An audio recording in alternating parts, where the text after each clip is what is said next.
vai ser lançado? Que eu escrevi aquele capítulo. A pandemia do coronavírus. Opa! Ó, já tá vivo, já tá ao vivo, já é propaganda do livro já. Mas já foi Desculpa. publicado? Já foi publicado? Já foi Vai sair lançado? agora. Peraí. Ah, põe aí de Opa. novo, ó. A Vai sair pandemia do agora coronavírus. pela Paulinas. Para cá. Aí. Depois você mostra de novo quando tiver mais gente na sala. Tá É, chegando ainda o povo? né?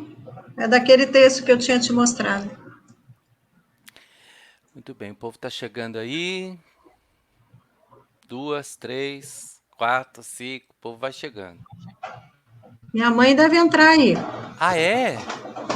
Ah, mas fala É. pra ela, manda um zap pra ela que eu não consigo ver quem é a pessoa se não der um oi. Tem que dar pelo menos um Não, oi. o meu irmão tá lá com ela. Ah, então, fala pra ele dar um oi, que aí a gente É. consegue responder pra ela Ele alguma deve coisa. entrar como Carlos Henrique, ou Henrique Lute. Por enquanto, Maria do Carmo Pereira. Boa tarde. Maria Lene é aqui da paróquia da Pascom, coordenadora da É. Pascom. Que bom. Boa tarde aos que vão chegando, sejam muito bem-vindos. Daqui a pouco eu apresento a Alzirinha. Vamos iniciar mais uma experiência bonita de diálogo, de contato, encontrarmos juntos força. Juliane Timofezeras, que sobrenome bonito. A Kátia, Parece grego. é, mais ou menos. Timofezeras, ou espanholzão lá, tipo Não é? basco. Pois você conta para nós, Juliane, a origem dos teus sobrenomes, ficamos curiosos. Sejam muito bem-vindos, nós vamos iniciar rezando com o Padre Zezinho mais uma vez. Mas você sabe, Alzirinha, que eu levei uma bronca do YouTube que pelo negócio de direitos autorais. Que eu tava fazendo assim, eu punha, você viu, né, as lives, eu punha o vídeo o áudio, na verdade, do Padre Zezinho, né, e punha as imagens. E aí Foi. o YouTube disse que não pode não. Ah, não? Pode E não. o que que pode? Não Nenhum nem sei. outro? Eu não sei.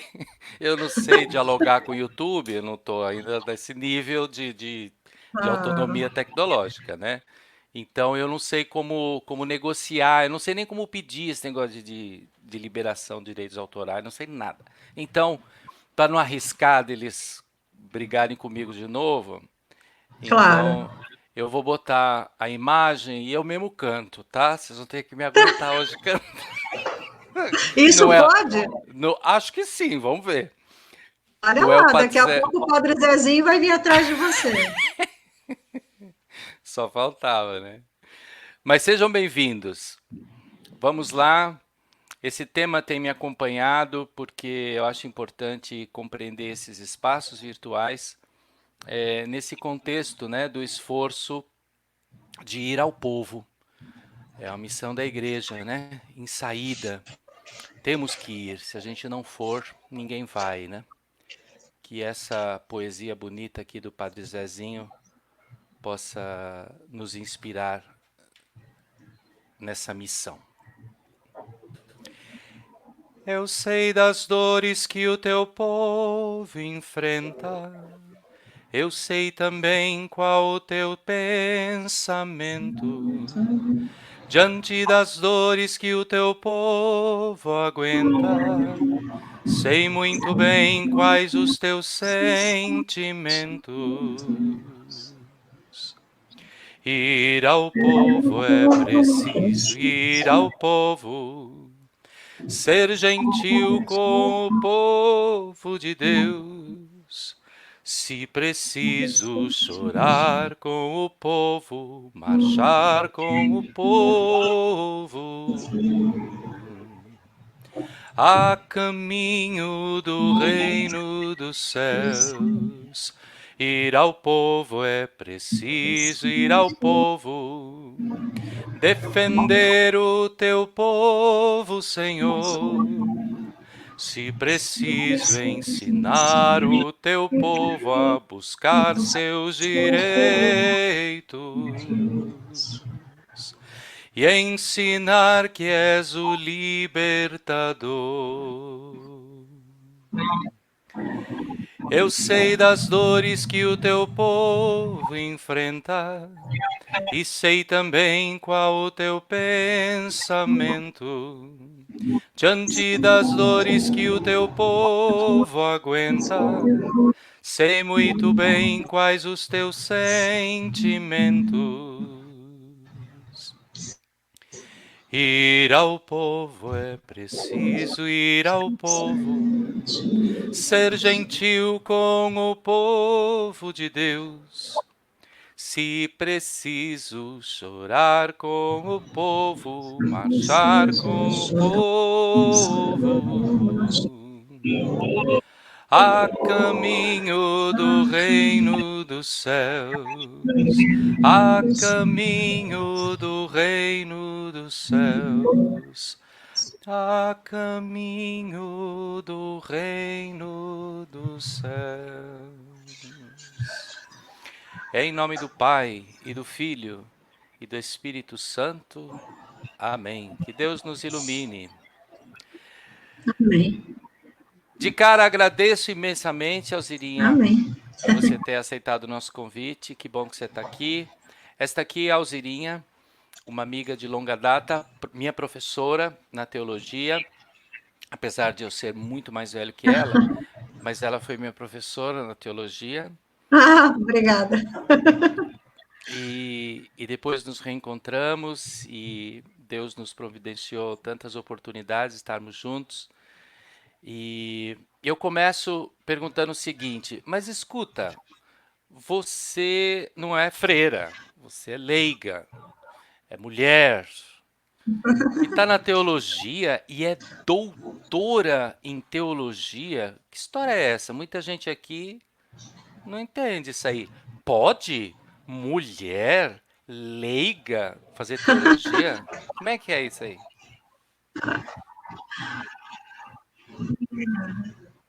Então, primeiro eu queria cumprimentar você, agradecer o convite. É sempre muita alegria para mim poder colaborar contigo, não é? Como você disse, a nossa amizade de tantos anos, que nós viemos partilhando as alegrias e as tristezas do povo de Deus e também da igreja, não é? Doutora e leiga em teologia. Não é? De fato, no Brasil e na América Latina, nós somos poucas, assim, não é? Então, eu acho que a primeira coisa que a gente precisa dizer para o nosso povo de Deus, que o estudo da teologia é um direito dos leigos. Não é um favor, não é nada disso, é um direito, não é? A teologia, ela é feita para ser pensada em conjunto, no conjunto eclesial, por aqueles que assim o desejam. O que acontece é que na América Latina, e ainda no Brasil, infelizmente é assim, são poucos leigos que têm a oportunidade de fazer uma graduação em teologia, depois seguir os estudos, como eu tive essa oportunidade, não é? Primeiro, por uma questão até financeira, não é? Hoje em dia, se alguém pergunta, você vai fazer teologia e vai trabalhar onde? De graça na igreja? Não é? As pessoas precisam, os leigos precisam, têm as suas responsabilidades familiares, pessoais, muito diferente de uma estrutura de quem está numa congregação religiosa ou nos seminários, que tem o curso pago e tem uma estrutura própria que propicia o estudo, não é? Então, no meu caso, para as pessoas entenderem, eu fiz primeiramente a economia, eu sou uma economia e uma mestrada em economia, trabalhei muitos anos no mercado financeiro, em bancos internacionais, mas também sempre uma católica direitinha, né, atuante assim, e tal.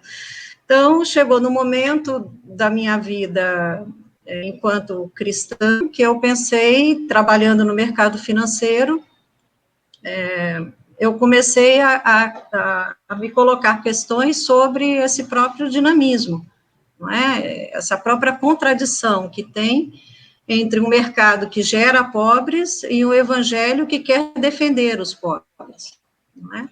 Então, a minha inquietação começou daí. E aí eu fui fazer um curso de leigos na região episcopal Sé, se chamava ITEUCé, acredito que ainda tenha, funcionava no Colégio Maria Imaculada, ali no final da Paulista, pertinho da Estação Paraíso. E é bom lembrar que cada região episcopal de São Paulo tem um curso para leigos, me corrija se eu estiver errada, porque já tem um tempo que eu estou fora de São Paulo. Santana tem, Belém tem, a Sé tem, a Lapa eu não sei, mas eu acredito que tenha também, a Brasilândia. Mas tinha quando eu estava aí. Então, é um curso de uma vez por semana, mas são muito bons, são muito bem estruturados, e esse foi o primeiro curso de teologia que eu fiz. E eu saía do banco e ia para o curso de teologia toda segunda-feira à noite, até às 10 horas da noite. E daí, então, eu decidi fazer a graduação, fiz aí na PUC de São Paulo. É uma graduação para os leigos, existe essa graduação no período noturno, e quando acabou essa graduação, eu quis continuar, não é? E aí eu me dei conta de que eu precisava parar de trabalhar para estudar, porque não Então, existe durante a graduação, mestrado. você ainda estava trabalhando no mercado Eu financeiro. trabalhava o dia inteiro no banco, e à noite eu ia para a faculdade, né, que fica no campus de Santana. O noturno, eu não sei se ainda é assim, mas pelo Agora, menos agora é lá no Ipiranga. É lá no ficava no mesmo campus de campus. Santana. E foi lá que nós nos encontramos depois, já eu voltando do mestrado, Exatamente. não é? Então eu consegui. E aí eu me dei conta nesse momento, quando eu quis continuar o mestrado e depois o doutorado, o quanto é difícil para um leigo pensar a teologia e querer continuar, porque não tinha como, né? Foi uma das minhas primeiras brigas com o padre Manzato, que na época era o diretor da Faculdade de Teologia, que é um grande amigo. E aí, então, eu consegui uma bolsa de estudos para estudar na Espanha, e fui aí para Madrid, fiz o mestrado aí, uma bolsa da Adventist, e aí é bom dizer também que o meu processo foi a primeira bolsa uma leiga que a Adventist deu para a Arquidiocese de São Paulo, não é? O seu Clemens, que é meu amigo até hoje, que é o responsável da Adventist, veio a São Paulo perguntar para Dom Pedro Luiz, naquela época, quem era eu e por que é que eu queria estudar na Espanha, porque lá eu consegui, o meu projeto de pesquisa foi aprovado e eles só estavam esperando eu chegar, né? E essa bolsa era uma bolsa de manutenção. Então, eu passei 2 anos aí, arrumei um trabalhinho para me ajudar a ganhar um dinheirinho a mais, foi onde eu fiz amizade com uma família de espanhóis, que são meus amigos até hoje, que estão numa situação delicada com esse problema da pandemia em Madrid, não é? Realmente a situação, eu tenho falado com eles, a situação lá é muito triste. E eu voltei, então, do mestrado, passei um ano dando aula em São Paulo e consegui a aprovação de um meu projeto de doutorado na Universidade Católica na Bélgica, né, em Louvain, onde também nós nos encontramos aí quando você foi fazer a sua pesquisa, não é? Passei aí, então, 4 anos estudando e voltei para o Brasil com a cara e com a coragem, né, porque cada vez que você volta é um outro recomeço. Enfim, trabalhei um pouco em São Paulo e agora eu moro aqui em Recife, trabalho na Universidade Católica de Pernambuco, que é a Na universidade. pós-graduação aí, né? Nesse momento eu sou a coordenadora da pós-graduação, do mestrado em teologia e também dou aula na graduação, né? A Unicap é a universidade dos jesuítas para o norte e nordeste do Brasil, não é? Tem a FAG em Belo Horizonte, que também tem teologia, a Unicinos no Rio Grande do Sul, a PUC Rio, que também é confiada à Companhia de Jesus, e tem aqui no Nordeste a Unicap. Então, aqui estou eu, não Grandes é? universidades do Brasil, né? Imensa contribuição à teologia, as maiores. Pelo menos na área de Bíblia e em outras áreas, são as grandes referências do Brasil, né? A FAG, por exemplo. Os A jesuítas são Unicinos. dedicados, né, à educação, desde os colégios jesuítas até as universidades, não é? Então Então, vocês vejam, né? Quando ela conta essa história, é interessante perceber a contramão que ela assumiu, a contramão assim da força do capital, da força do mercado, né? No que diz respeito à escolha da carreira, né? Ela estava na mão do mercado, fazendo a coisa que ela é não verdade. gostava tanto assim, talvez, ou enfim, tinha os limites de afeto, mas que, enfim, ela estava indo. Ela mudou de rumo não pela força do mercado, a força de atração, né, do capital, mas por um valor de vida, né? Vocês Ah, viram ela falando, que interessante, né? Quando eu notei que o evangelho é diferente, né? Que bonito, que bonito. é um... Deixa eu mencionar o nome de umas pessoas aqui. Então, a Juliane, aquela com o sobrenome especial, vamos ver se ela respondeu aqui alguma coisa. Cláudio do Amaral está aqui. Olá, minha amiga querida Alzirinha. Manda um abraço para ele. Ele tá te ouvindo aí, ó. Aliás, ele tá em todas aqui, ele fez uma live. Você viu a live dele? Eu vi, ficou ótima.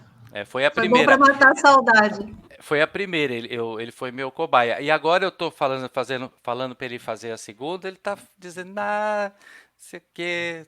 Já pensou? Ah, já pensou? Quem gostou da live dele, começa a comentar aí. Cláudio, Cláudio, mais um bis, só para convencer ele de fazer outra.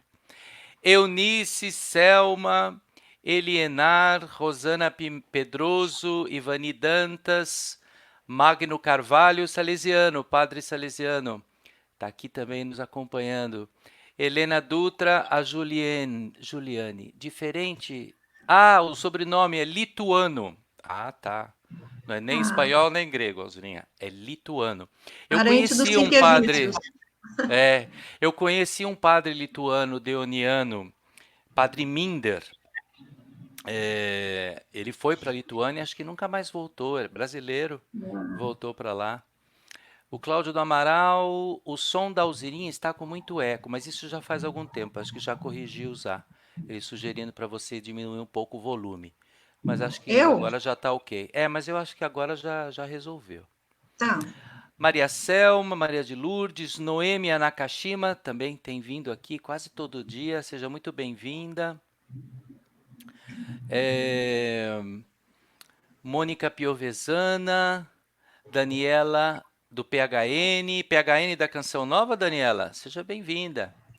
Maria José, Maria Nascimento,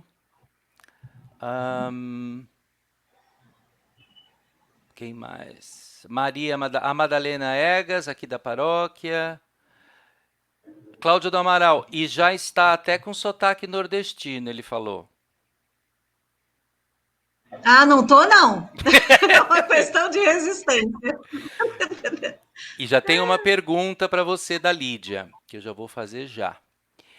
O Magno aí Diga. atendeu ao clamor, a Noêmia também. Cláudio, queremos bis. Cláudio Amaral, 1000 vezes bis. Olha, Cláudio, vai ser difícil resistir, hein? A Lídia pergunta assim para você: quais os principais desafios que a senhora enfrentou? Ela diz. Em relação à teologia? Eu Não acredito é? que sim, ela estava ouvindo a Ah, sua história, né? Aí acho que ela viu essa pergunta.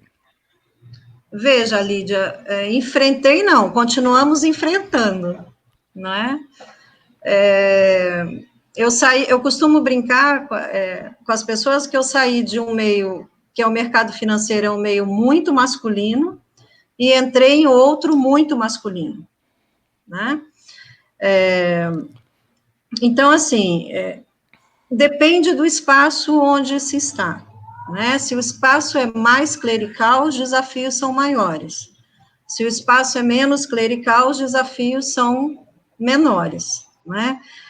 De fato, uma leiga pensar teologia, porque teologia na mentalidade latino-americana, isso vem melhorando, viu, gente?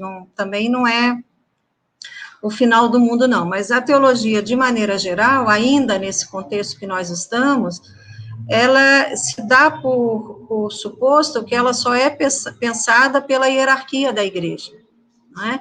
Então, eu acho que dos desafios que se tem é pensar, primeiro, estabelecer um espaço de diálogo a partir daquilo que nós teólogas somos, né? Nós somos mulheres e pensamos uma teologia a partir daquilo que nós somos, né?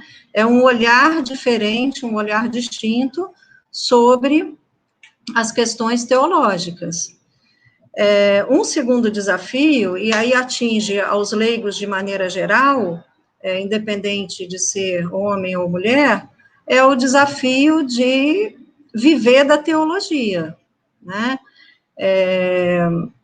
Quer dizer, hoje eu tenho um trabalho numa universidade, estou dedicada a isso, eu tenho o meu espaço profissional estabelecido, reconstruí uma outra via profissional, mas, de maneira geral, os leigos não têm todo esse espaço, né? Viver de teologia na América Latina, eu acho que é o grande desafio para aqueles que querem continuar pensando. Então, aqui na Unicap, eu tiro o exemplo daqui, e aí de São Paulo, porque eu não só fui aluna, mas também depois dei aula aí no noturno, né, para os leigos. Então, a grande maioria dos leigos, eles têm uma profissão, já têm uma vida profissional estabelecida, e fazem teologia porque realmente têm interesse na teologia, né, tem interesse em aprender, tem interesse em fazer. A grande maioria são agentes de pastoral,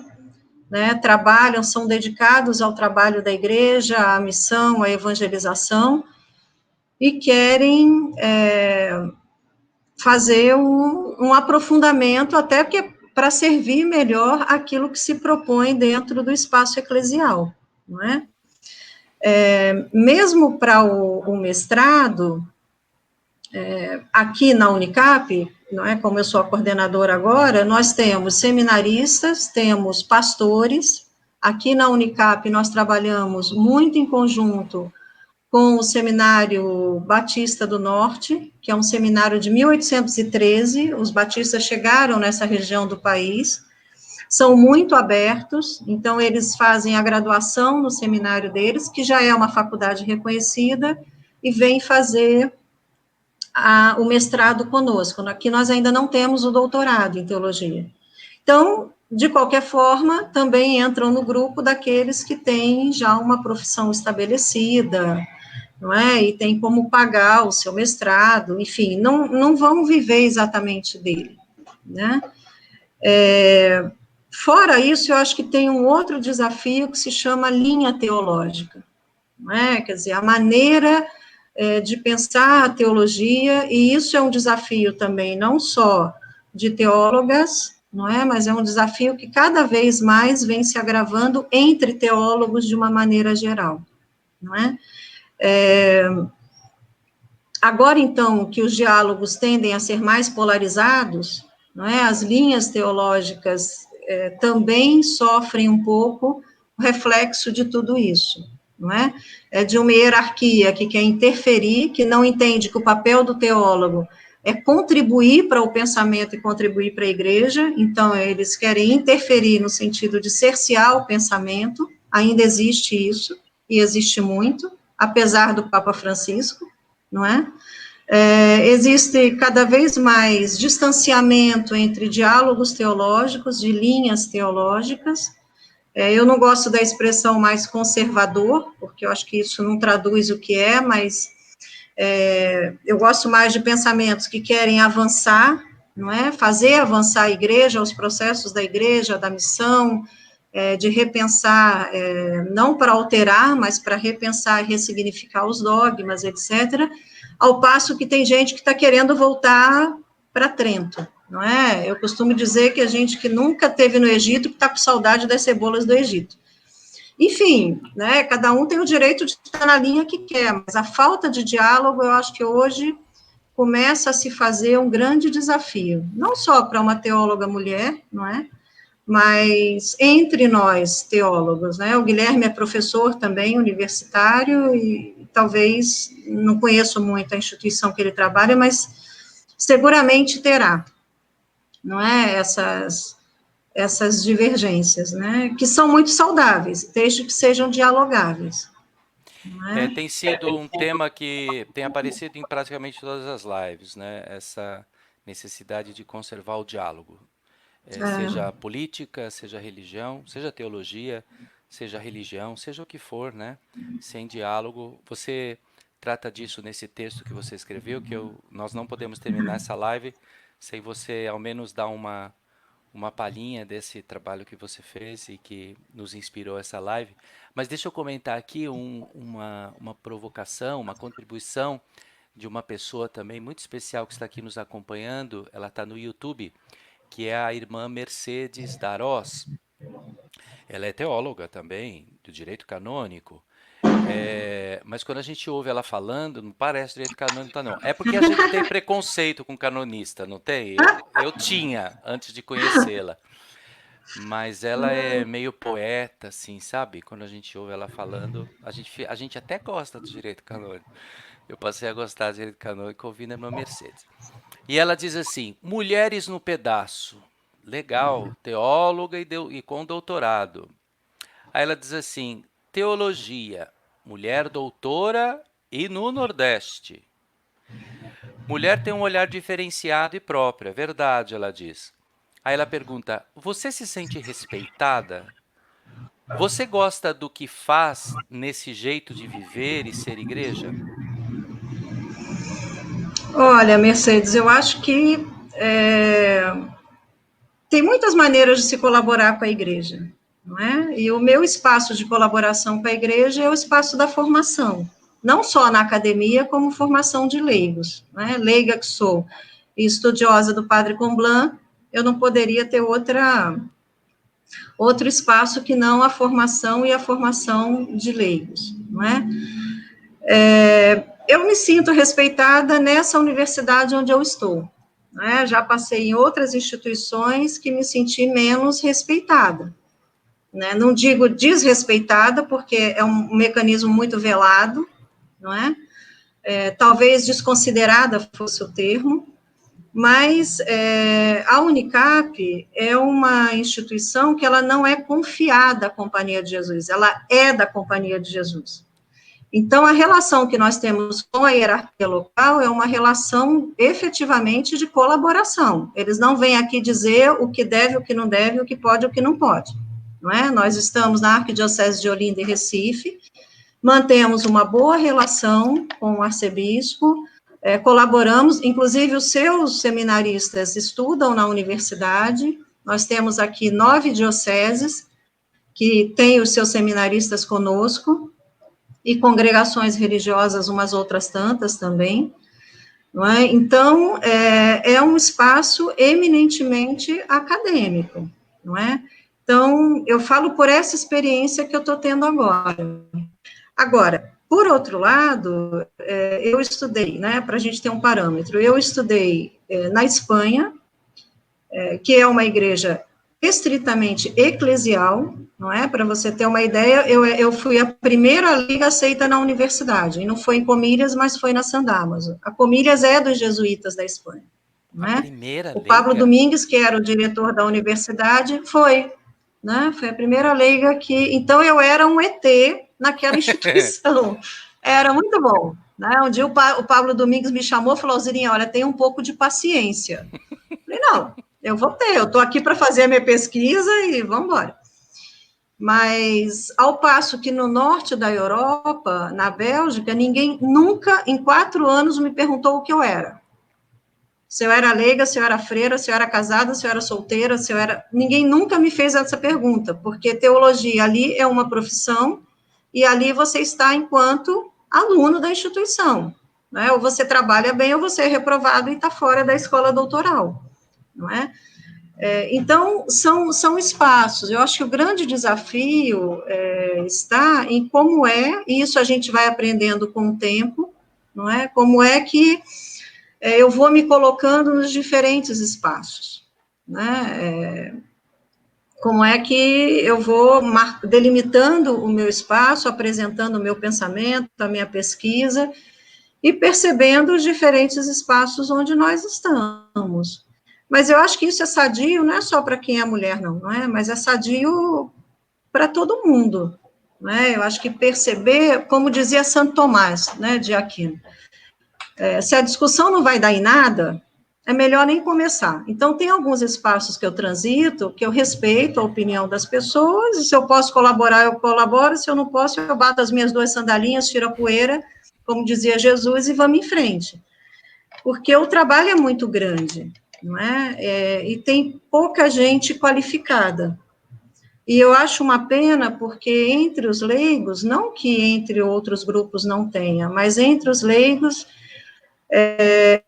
existem pessoas que seriam bons teólogos, porque têm a experiência da base, têm a experiência da vida, e são capazes de fazer aquilo que eu faço, né? Minha área da teologia é uma teologia prática, a partir daquilo que é próprio do cotidiano das pessoas. E isso é próprio para uma produção dos leigos, que têm, né, que batalhar suas vidas, têm as suas experiências familiares, enfim, né, vivem numa realidade mais concreta do que outros grupos, seminaristas, congregações, que vivem numa realidade que é muito específica, não é? Alguns, eu diria, que vivem numa bolha, não é? O sujeito como tem tudo previsto, ele não sabe o preço, não é, do que é o mais elementar dentro de uma casa, por exemplo.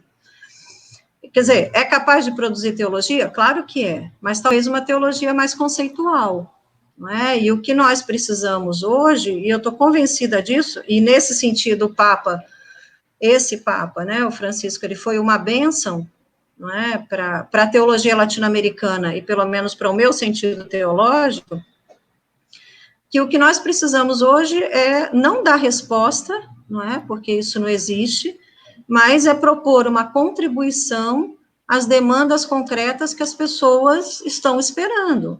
Nós, enquanto igreja, a gente, né, algumas vezes eu ouço uns comentários, as pessoas não querem saber da igreja, não querem saber de religião. Querem sim.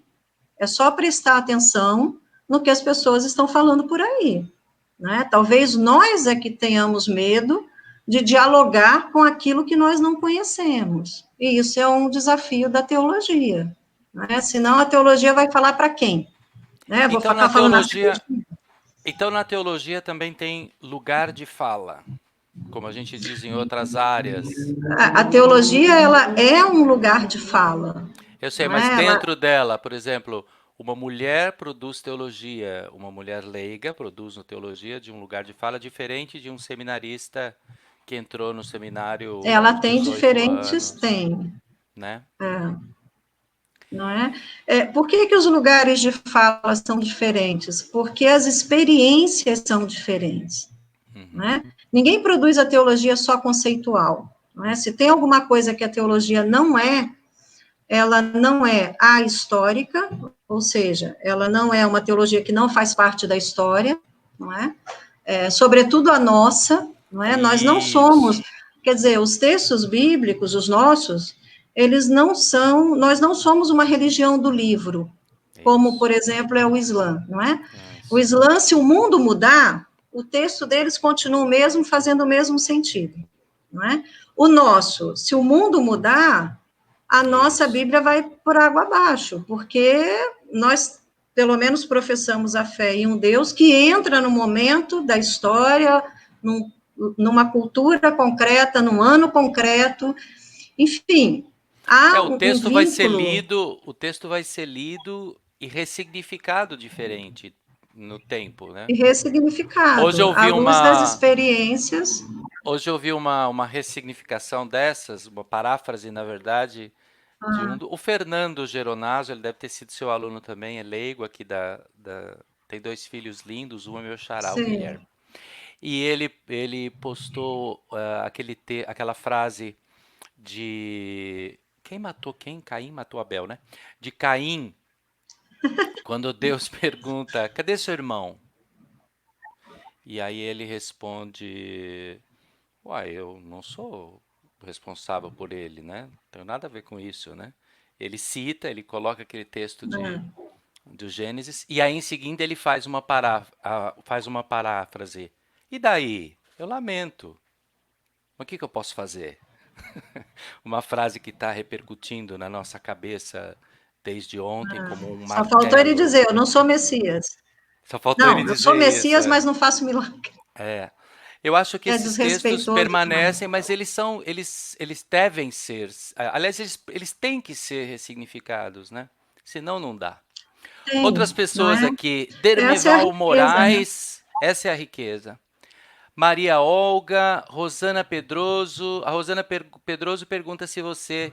Maria Olga é minha sobrinha. Ah, é? Salve, bem-vinda. Ela tá lá com a sua mãe, não? Ah, então Deve estar com a beleza. minha... Acho que sim. Saudações, saudações à mamãe da Alzira. Esqueci o nome dela, desculpa. Alzira. Ah, é lógico, Alzira e Alzirinha. Verdade. Rosana Pedroso pergunta, então, se você está engajada em alguma pastoral, frente da igreja aí no Nordeste. Não, eu trabalho aqui no Nordeste com a formação, não é? Seja aqui na arquidiocese, assessorando as paróquias, ou nas dioceses do interior.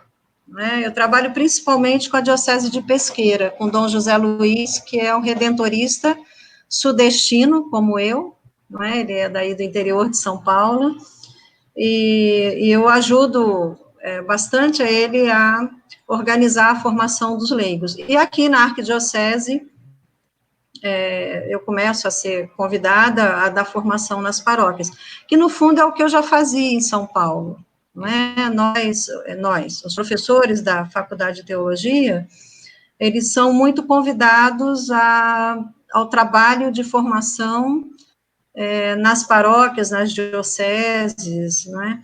Até porque o meu trabalho na universidade, ele é tempo integral, né? Então, e tem períodos que eu dou aula até 10h30 da noite, então, enfim, né? E também tem uma outra razão, né? É o que eu gosto de fazer. É formação de leigos, de adultos, não é? Sobretudo de adultos, viu, gente? Não me convidem muito para adolescentes e crianças, porque talvez seja problemático. Né? É fazer essa reflexão com o povo de Deus, não é? Muito bem. Tem também a Luzia D'Angela, que chegou agora há pouco. A Lídia, aquela que fez aquela pergunta, agradece, diz que foi muito esclarecedora a sua resposta. Eu citei aqui José Comblan, escrevi aqui para aqueles que se interessarem para pesquisar. De repente, ainda hoje a gente consegue que você dê uma palavrinha sobre esse importante personagem.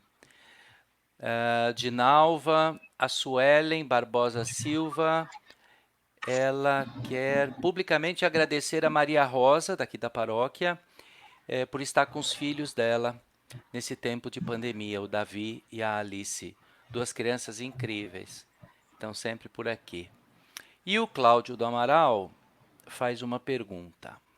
Gostaria muito de ouvir o que pensa a Alzirinha sobre o susto que a igreja está passando nesses tempos de pandemia quanto à linguagem e códigos necessários para alcançar e estar no mundo de hoje. Aliás, Cláudia, esse é o tema do texto que a gente não está deixando ela falar, do texto que ela escreveu e que eu quero muito que ela fale. Daqui a pouco ela vai responder e já embala, a sua pergunta vai servir para ela embalar a contribuição dela a partir do texto. A Maria Olga, presente e muito orgulhosa de ouvi-los. O Magno Carvalho, aquele salesiano que eu falei que está aqui desde o começo, por muito tempo conservamos uma abordagem teológica androcêntrica, centralizada no masculino, né? E vertical. Ainda hoje temos resquícios dessa herança. Como uma teologia hermenêutica feminina pode contribuir no processo de libertação? Uau! Começo com o Cláudio primeiro, depois você lê de novo essa pergunta para mim, quando eu chegar Tá mais na bom, frente, tá bom. tá? Se eu entendi bem, o Cláudio me perguntava da nova linguagem da igreja depois do susto da pandemia. Você fala no seu texto que nós somos atropelados, né? Então acho É, que é isso aí, é o susto, né? Desse não é? atropelo.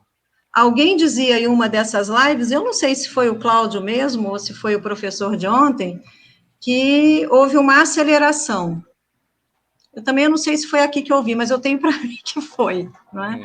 Depois desse susto, houve uma aceleração dos processos. Eu acho que antes da aceleração, houve mesmo, foi um atropelo, não é? Ninguém estava preparado para mudar da noite para o dia. E quando eu falo ninguém, é ninguém, ninguém. E foi interessante na live do Cláudio ele falar dos comportamentos. Tinha uma mãe ali que dizia que a filha já não queria mais comer direito. Eu fiquei pensando, eu falei, gente, se para nós que somos adultos, e eu estou trabalhando o dia inteiro em casa, não é? Já não está fácil, imagina para um adolescente que, essa altura da vida, o que ele quer, não é sair, é fazer contato, enfim, é gastar a energia dele, não é? Eu acho que aí tem duas coisas. Primeiro, que nós fomos atropelados e não estávamos preparados para nenhum tipo de linguagem, não é?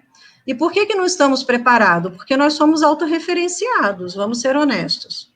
Não é? A igreja, ela está acostumada que as pessoas venham até ela dentro de um padrão que foi estabelecido desde a Idade Média, que é o padrão de paróquias, não é?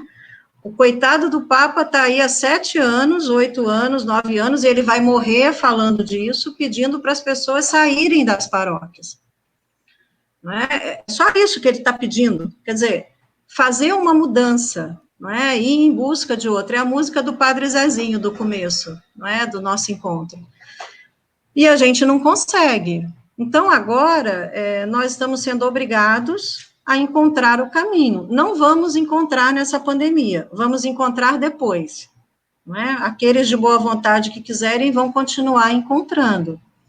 Para mim foi muito significativo essa matéria que saiu aí em algum lugar, dos jovens pedindo para os bispos devolverem a missa. Tem coisa mais estúpida do que isso. O direito, Quer dizer, então vai para Milão assistir missa na praça e carregar ali uns esquifezinhos e ajudar a enterrar o povo de Deus, porque o problema é centrar a vida cristã no sacramento é muito pobre. Não que não seja importante, não é isso que eu quero dizer.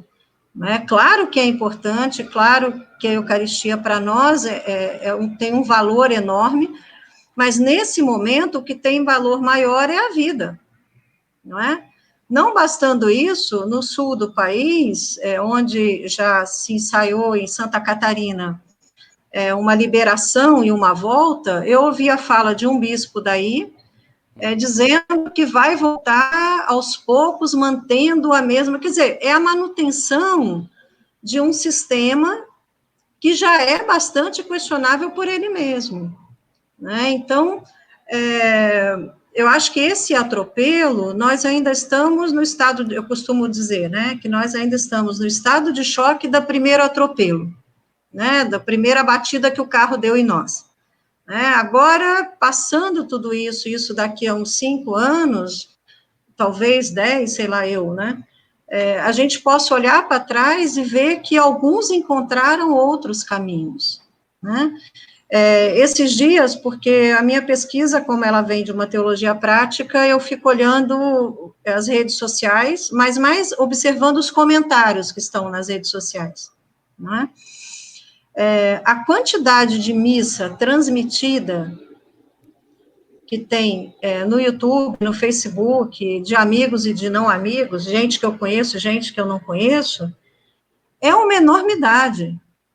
Ao passo que as homilias, muitas delas não fazem referência ao momento que nós estamos passando. Quer dizer, se manteve a estrutura, entre aspas, virtualmente, se mantém o povo, e não se forma o povo para uma independência disso. Não é uma negação, é uma independência, não é? Alguém conversava com você aí nessas lives, dizendo, e você dizia que esteve no Japão no começo do ano, não é? Da quantidade de gerações que no Japão não existia um padre, não é? E a vida seguiu. As comunidades da Amazônia, o Sínodo Amazônico foi para isso, para repensar essas questões, não é? Tem comunidades no Amazonas que passam 3 anos sem uma celebração eucarística, e eles têm uma fé muito mais eminente do que a minha, vamos ser honestos, não é? Porque você exercitar o cristianismo com tudo à mão é uma coisa, exercitar o cristianismo nas igrejas que são perseguidas ainda hoje no mundo, não é? Como a Igreja Cópita do Egito e outras. Ou no espaço onde você não tem nada, aí sim, não é? É uma construção de uma fidelidade a um projeto, a uma fé, a uma crença, mas essa estrutura, não é?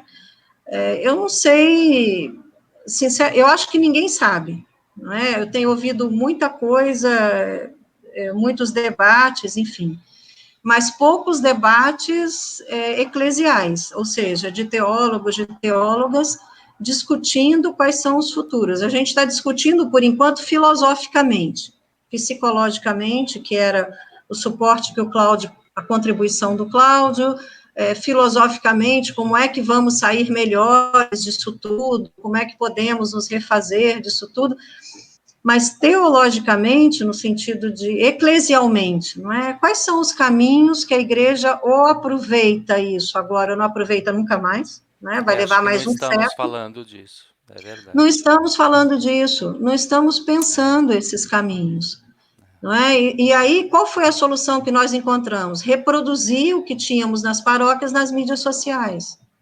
E achamos que com isso resolvemos o problema. Até que apareceu esse grupo aí querendo a missa de volta, né? Então, dá para se perguntar, mas aquilo que está nas redes sociais, então não é?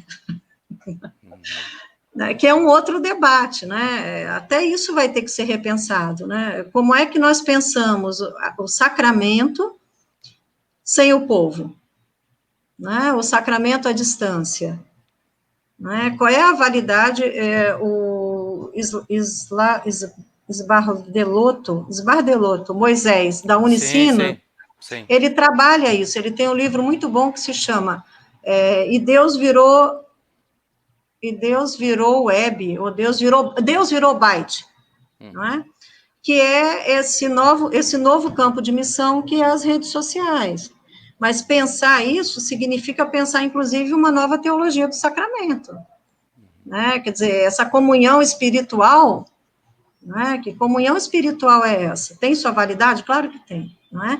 Mas, enfim, né? Você está tomando, quer dizer, a ressignificação da presença que houve conosco, à medida que nós fomos nos distanciando e nos relacionando pelas redes sociais, nós também agora começamos uma ressignificação do nosso corpo, nós fizemos, e agora estamos ressignificando o corpo de Cristo também. Ele passou a ser virtual, né? Existe uma filósofa argentina que se chama Paula Sibilia, que ela escreveu um livro que se chama O Homem Pós-Orgânico. É muito bom, não é? Porque a gente não precisa mais do orgânico para estar, não é? E nisso a internet, que foi um outro atropelo na nossa vida,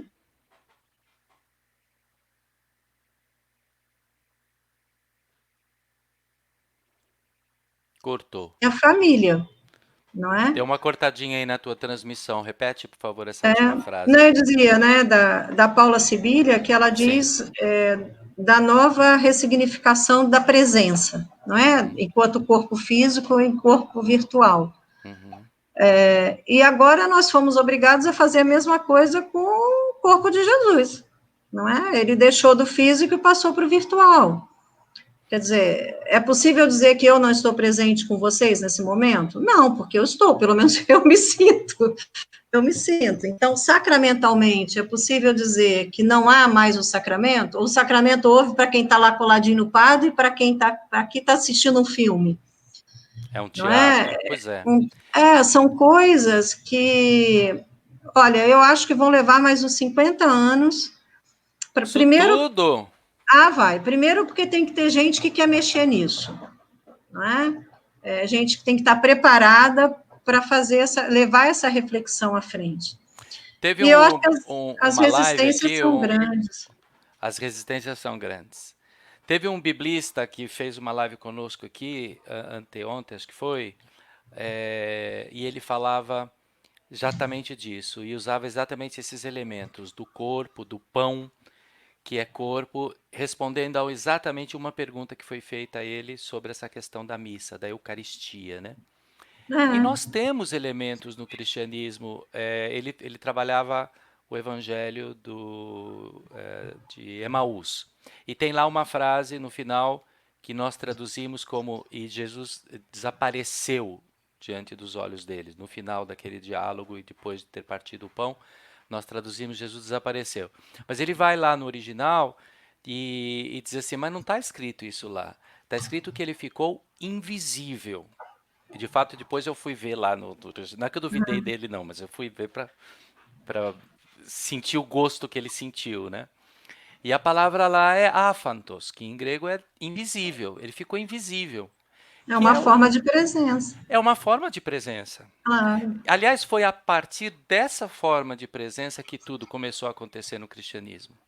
É isso. Né? Da ausência de Jesus, física, corporal, desse pós-orgânico aí, dessa autora, que eu fiquei curioso de ler, É a foi Paula Silveira.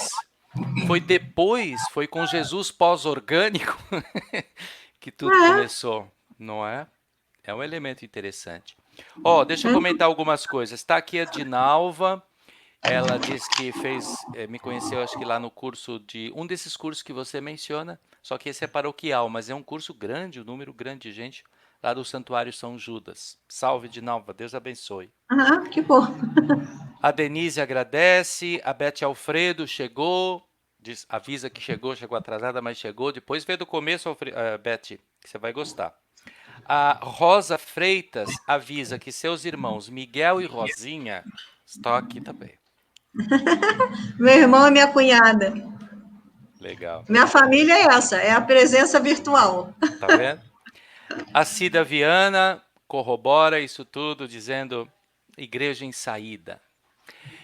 Nossa, já tem aqui um monte de perguntas. Jesus, acho que Eu queria só encerramos. voltar naquela do seu Então, amigo salesiano, para a gente vamos não combinar o perder. seguinte: eu vou na do Salesiano, depois tem mais duas e aí a gente encerra.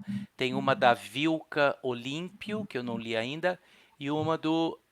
Ah, o Anthony. O Anthony é frade nosso, Frei Anthony. Carioca como você. Também não li ainda, vamos ver a pergunta dele depois. Mas vamos na do Magno.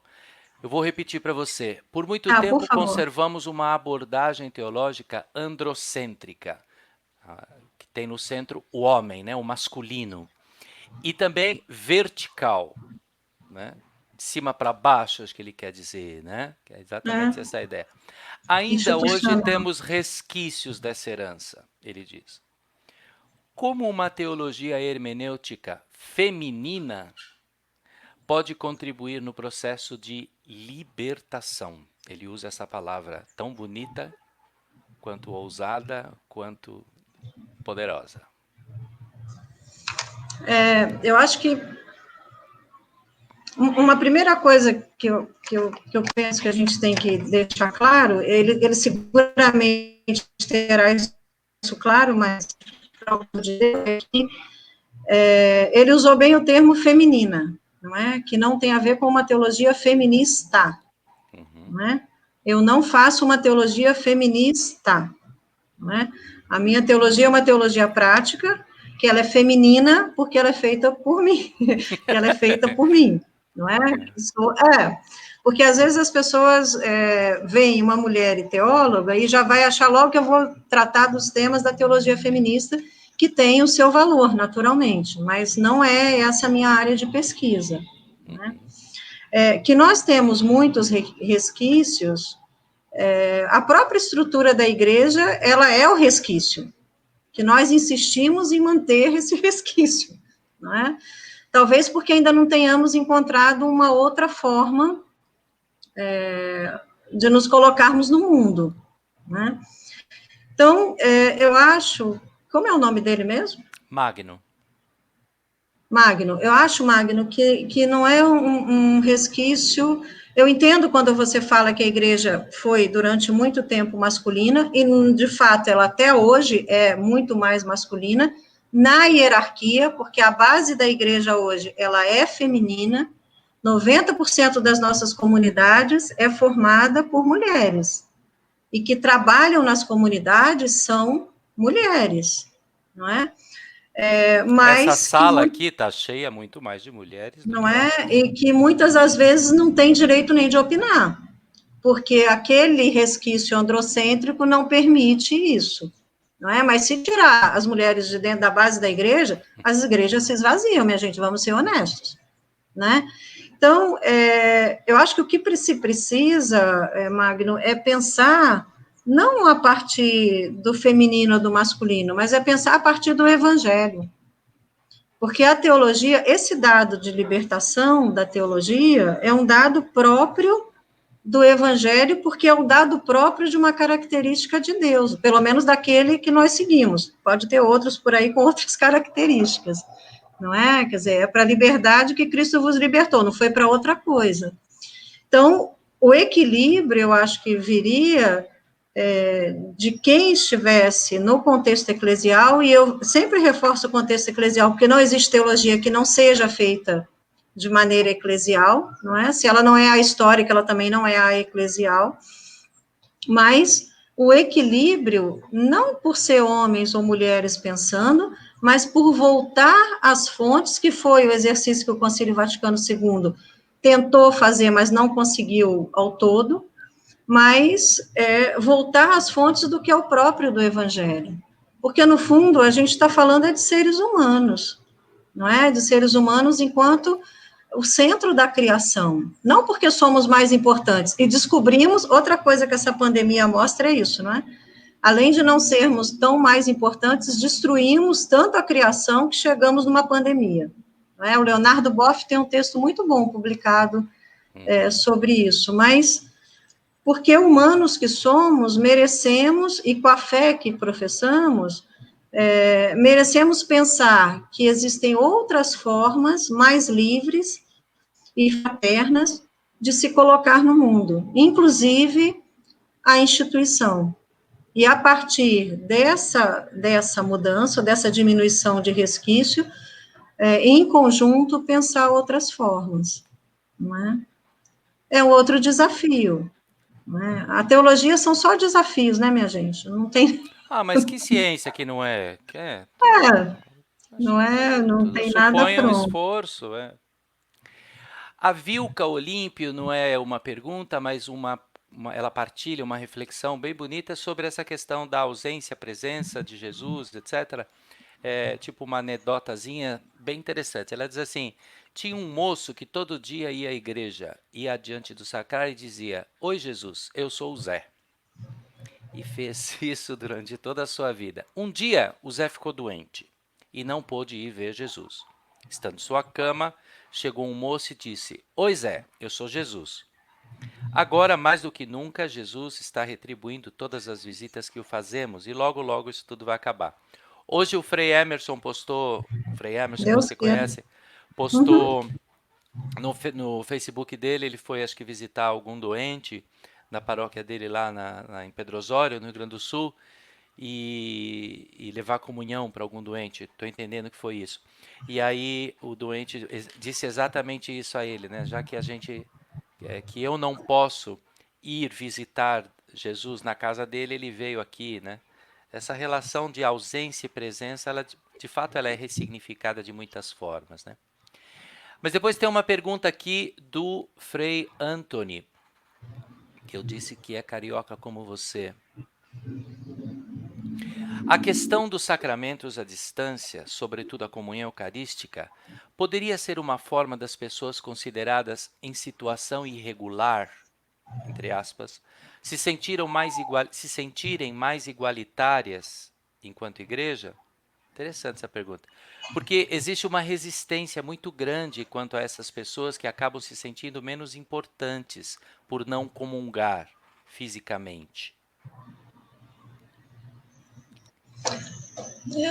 Eu não sei se isso seria a abertura de um espaço para essas pessoas, não. Não é? Até porque nas nossas comunidades essas pessoas estão, e muitas das vezes a gente não sabe a situação das pessoas. E elas vão voltar. Não é?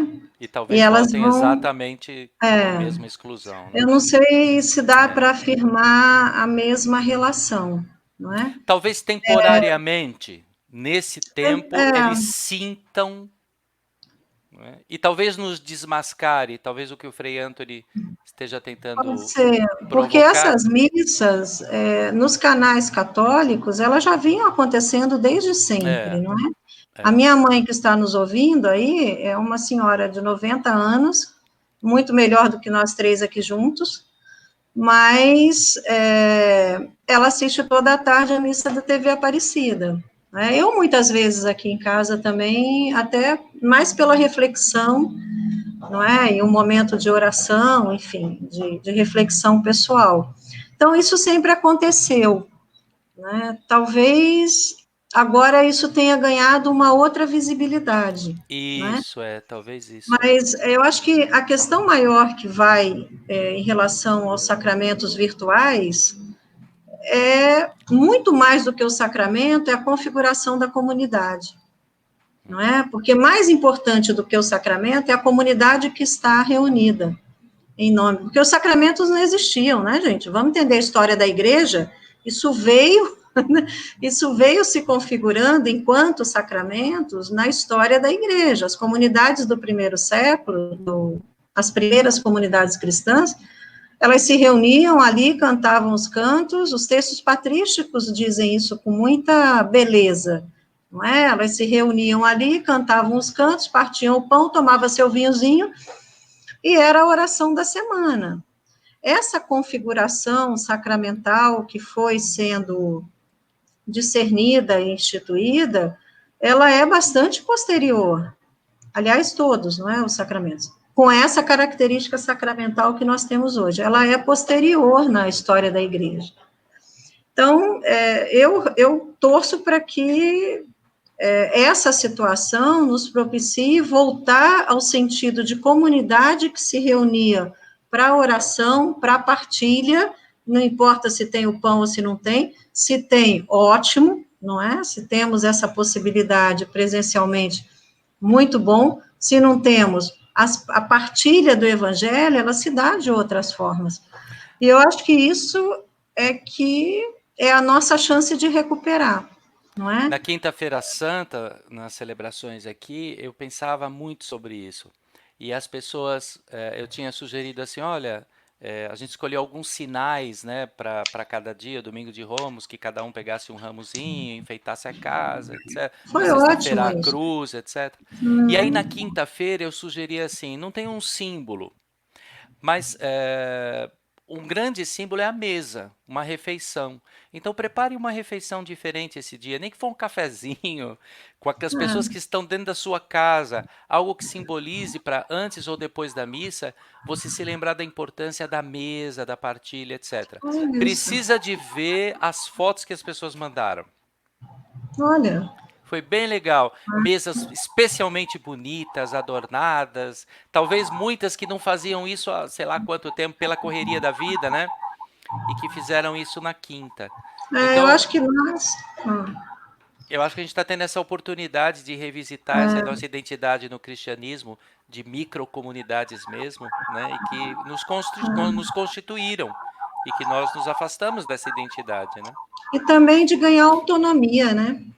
Isso, exato. Eu acho que essa ruptura, entre aspas, porque não é uma ruptura, porque a hora que puder nós vamos voltar, mas Isso. o ideal seria que reconstituíssemos as comunidades, descobrindo que existe uma outra forma de ser comunidade. Isso. Não é? Nesse sentido. A Fátima Chaves corrobora a ideia do desafio. A Ana Paula Lima, aqui da nossa paróquia, uma mulher que representa tantas da nossa paróquia, feminina e profissional aplicada. Ela é uma agente importante aqui, catequista da nossa comunidade, e que também é profissional, ela é dentista. A Fátima Chaves, ela está tentando escrever alguma coisa e o corretor não deixa. Então ela já escreveu um monte de vezes a mesma frase, já passei por isso. E aí você não consegue. A Fátima Chaves? É minha cunhada. Eu tenho uma cunhada que é Fátima Chaves. Eu não sei se nós estamos falando da. Pode ser. Dadário. É a esposa do meu irmão, então pronto. Dadário Eles é moram em irmão São também. José dos Campos, são Então, vizinhos beleza. do Cláudio Amaral. Ela tentou escrever alguma coisa e o corretor ficou impedindo, é horrível. Né? A Ana Paula diz, na nossa paróquia somos ouvidas. Olha.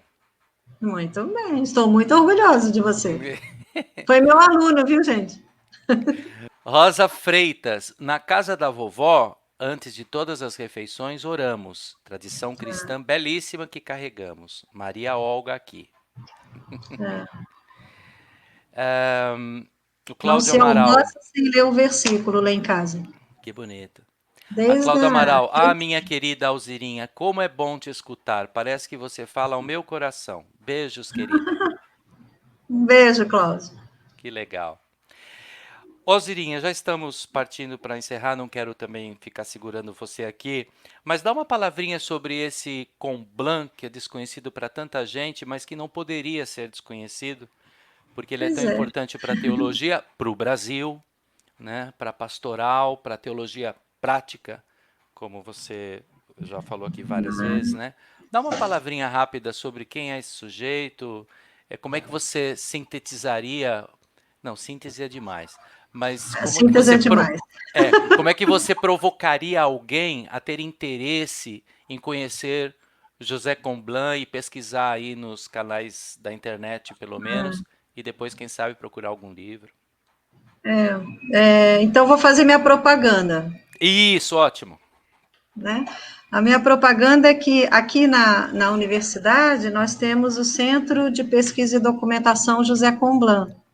Né? No site, depois, se você quiser, não sei, eu posso te passar o link. Você No sabe site decor? Que aí eu já escrevo aqui nos comentários. www.unicap.br unicap.br ah, Comblan. Comblan.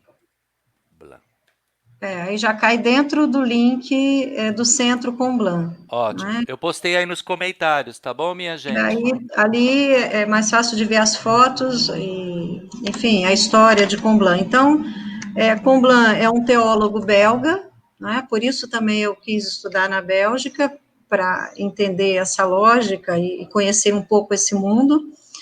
É um teólogo belga que veio para o Brasil em 57. Em 57, a gente precisa entender um pouco o mundo, né? 57 o comunismo, depois da Segunda Guerra Mundial, batia ali na porta da Europa. E Pio XII publica uma encíclica que se chama Fidei Donum. E essa encíclica, ele convidava os padres europeus, religiosos e religiosas, a saírem aos países ameaçados pelo comunismo. Não é? E o Brasil, naquele momento que nunca foi, não é? Aliás, até hoje, Comblan, 30 anos depois, dizia: eu vim para cá atrás dos comunistas, nunca encontrei ninguém, nenhum comunista, não estritamente falando, mas, enfim, muitos padres europeus vieram para o Brasil O fundador nessa da minha época. congregação foi um O deles. fundador, ele era Fidei Donum também.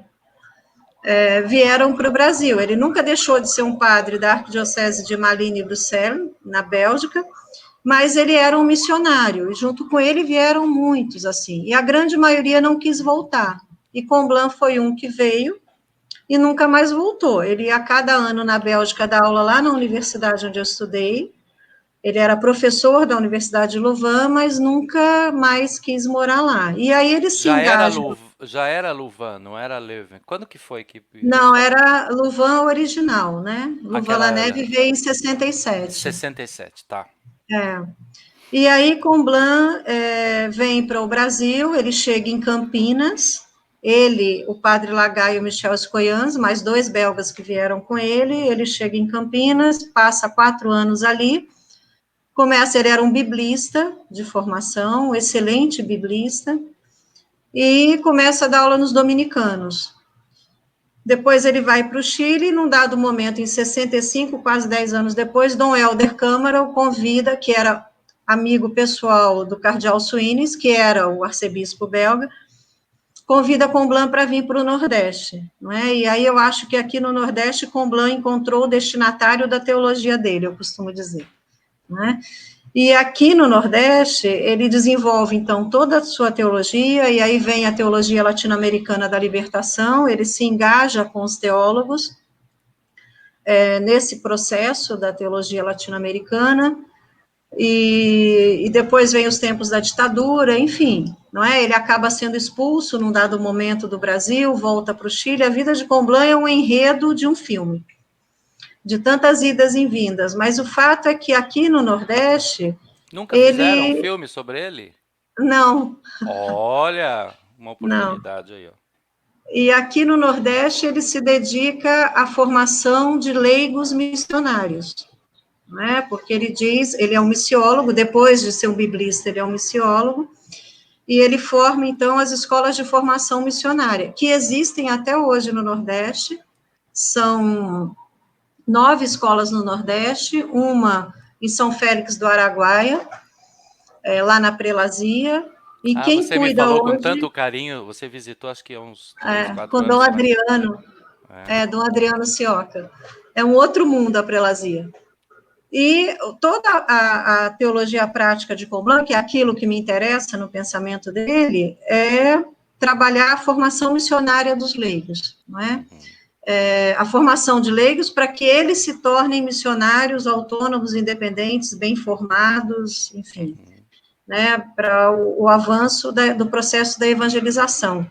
E por que ele pensou isso aqui? Porque nessa região, né? Porque o Nordeste é um espaço geográfico imenso e as pessoas não querem trabalhar nos interiores, não é? Nós temos que ser honestos. A grande maioria dos que estão para se ordenar já estão pensando na ordenação e na paróquia melhor que podem ficar, não é? E trabalhar lá no final da divisa de Pernambuco com a Bahia, no meio do sertão, é pouco provável. Então, era o caminho também que ele achou de fazer, de dar, primeiro, dignidade e autonomia a esses leigos, e de fazer avançar a evangelização nesse processo, não é? Eu trabalho a missão, né, a minha área de pesquisa agora é a missão, a partir desse instrumental aí, sigo abraçada em Comblan, por assim dizer. Daí também o meu interesse na formação dos leigos, né, leiga que sou também, formo também seminaristas, etc., não tem nenhum problema, mas eu acho que há uma grande deficiência, até hoje, quer dizer, ele começou isso em 65, nós vamos já para 2021, e até hoje há uma grande deficiência de formação e de espaço para os leigos na igreja.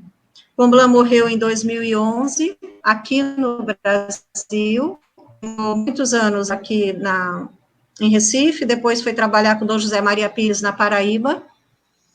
Quando Dom Helder se aposentou, ele vai para Paraíba, trabalhar com Dom José Maria Pires, e quando ele morreu, ele trabalhava na Diocese de Barra, na Bahia, com Dom Luiz Cápio, o franciscano que fez a greve de fome lá pelo Rio São Francisco, né? Fala assim que é mais fácil.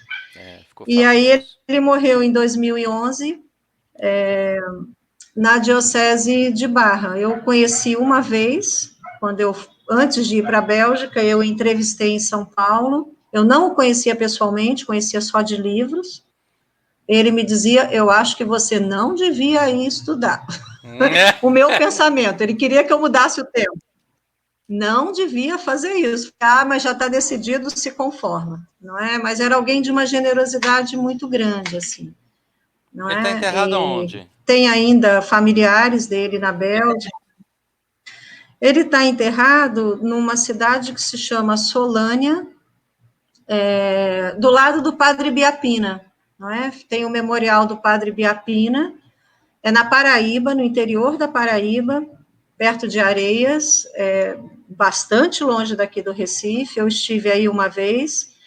E o Padre Biapina foi o grande missionário do Nordeste, na época da grande seca do século XVII para o XVIII. Então, o Padre Biapina, ele fundou as Casas de Caridade, era um leigo que se tornou padre com 57 anos, era um advogado.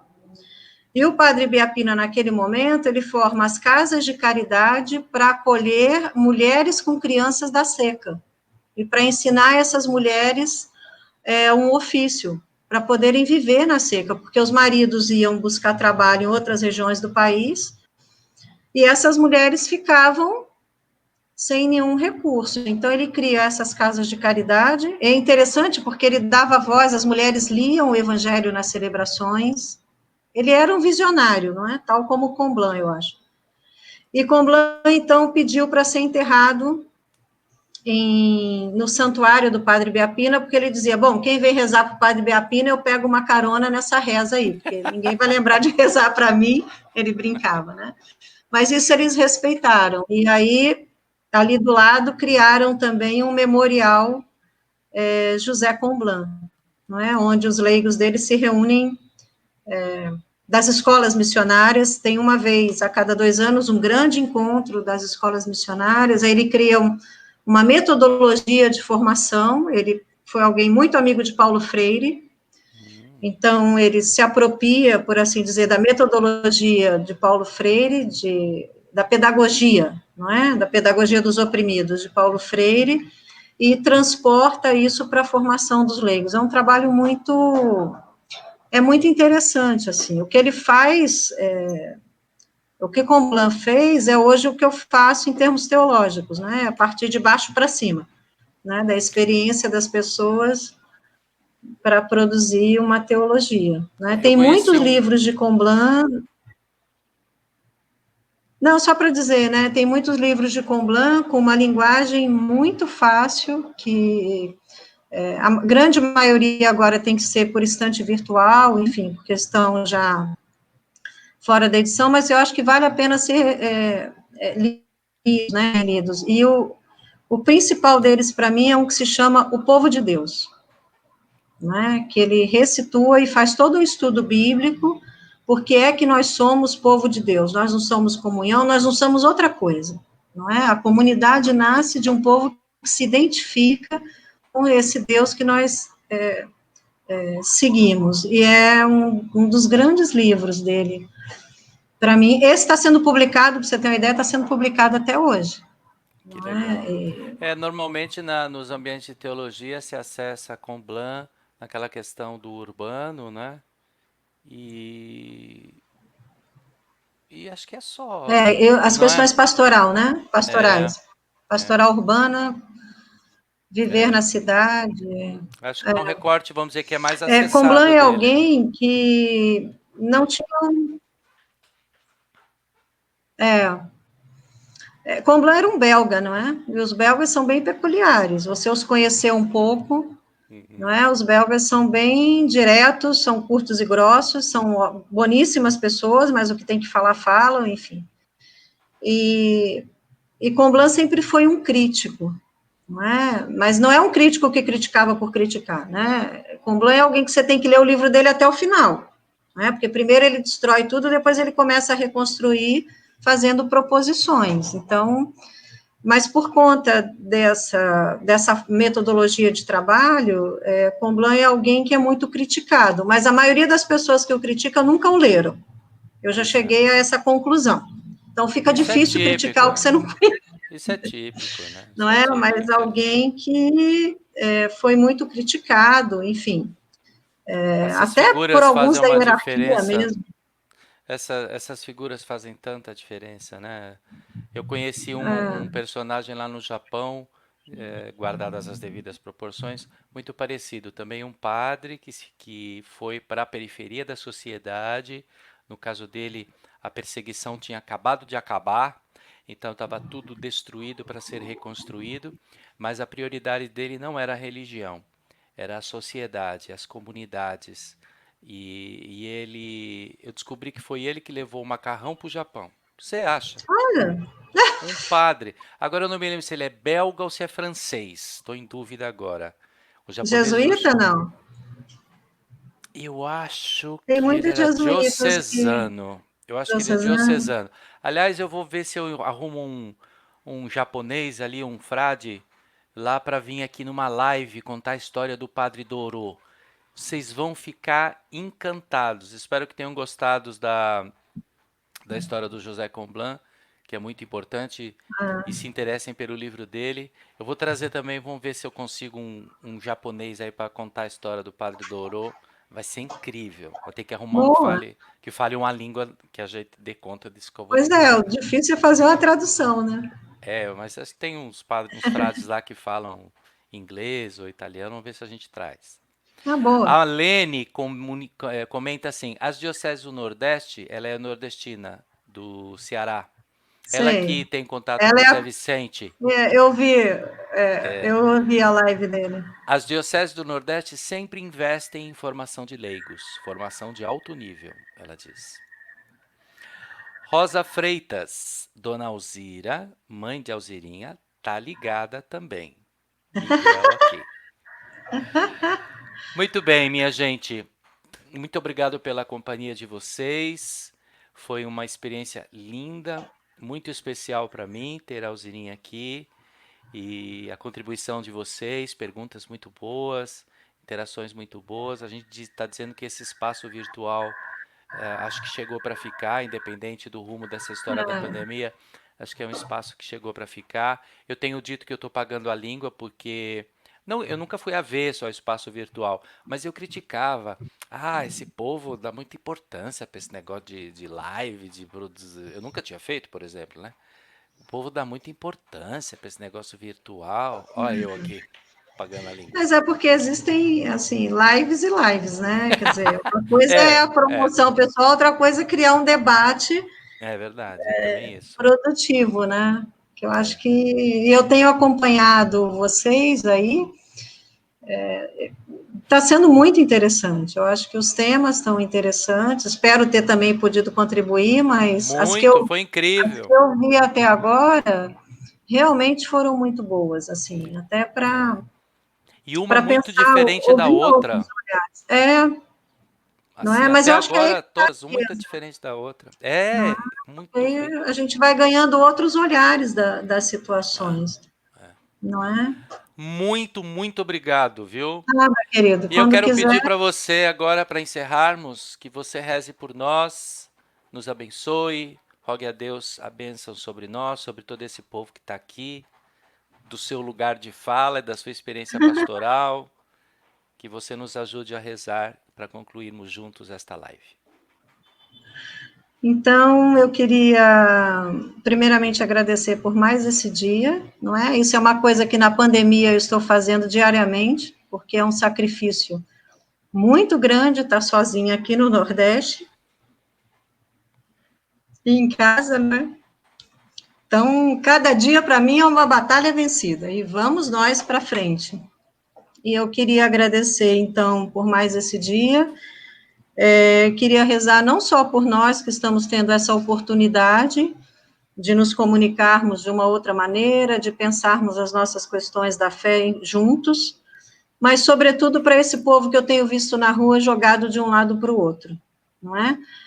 Eu costumo dizer que existem duas crises, duas pandemias. A pandemia nossa, que podemos estar em casa protegidos, mesmo com a saudade, com a distância, e a pandemia daqueles que estão na porta das caixas econômicas lutando para ganhar R$ 600 porque não tem mais o que comer em casa. Né?